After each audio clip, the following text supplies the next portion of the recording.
been a long time since I've made a AgeDEFY podcast. So it's the day after Christmas. It's cold. It's winter. I'm the only one at the park. That's what I kind of like about winter, is that I get my solitude for sure. When I have to go out to the park, I get to be by myself, and I can make TikTok videos without people looking at me weird. I wanted to make this podcast episode in response to a Patreon member who sent me a message.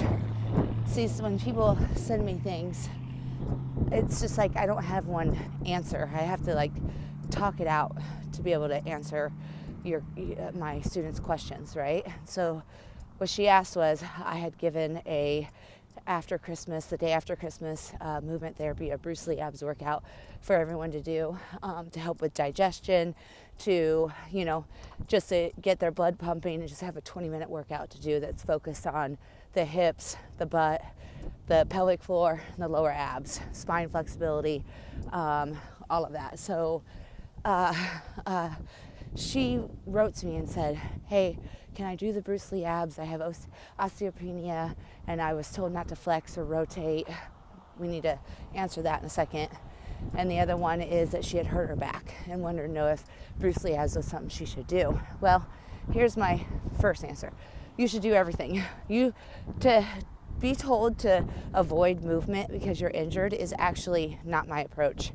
I ask people to keep moving their body, even a little bit. I mean, not through pain. You have to chase your feel good. But just because you have a back injury doesn't mean that you can stop working out. I actually, in that video, I injured my SI joint training for this this half marathon that I want to run in March.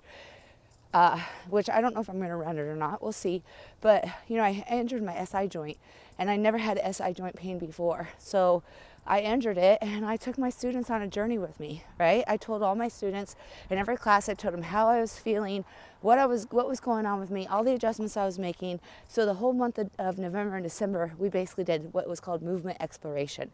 I moved my body, and I taught them what felt good to my injured body. And I taught them what wasn't feeling good and how I was making those adjustments. That's what we do together in my live classes. So,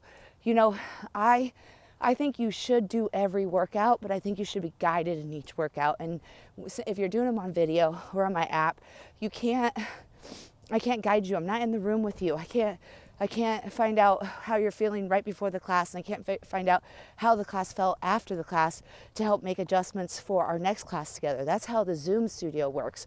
But when people are doing my online videos and the app on their own, the only guidance I can give them is to chase your feel good.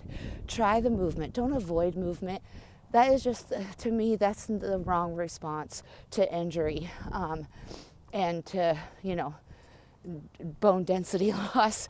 I don't think you should avoid movement because, you need to have muscle to protect against bone density loss. And if you're not moving a certain way because you have bone density loss, then you're losing muscle mass, you're losing connection, and you are actually at way greater risk than the diagnosis itself. So, I cannot handle that.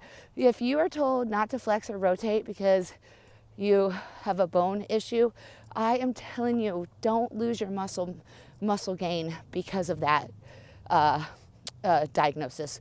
Trust me on this. Move your body, but chase your feel good. So, try the workout. Do all the things that I ask you to do. If something hurts, back off, readjust, explore movement, find your way, and then see if you can get beyond what hurts, and so you can keep building that muscle. I really think that workout that I put on Patreon is good for injured movers, back pain, SI joint issues, hip issues. It's movement therapy, Bruce Lee abs. I'm not just doing crunches to do crunches so you can look good in crop tops. I'm doing crunches, and Bruce Lee abs is for form and function for the injured mover. It's that important. So don't skip a workout because you're an injured mover. Do the workout because you're an injured mover. See how there's no way I could just answer that in email. So I hope, you get through this whole long coaching video, motivation video. Injured movers need to move their body. And I think you should do every workout. I think you should do the coaching with me. I think you should do the Zoom classes with me. I think you should do my app. I think you should do my online workouts. I think you should do AgeDEFY every day in some way. I think you should move your body every day. That's my coaching advice.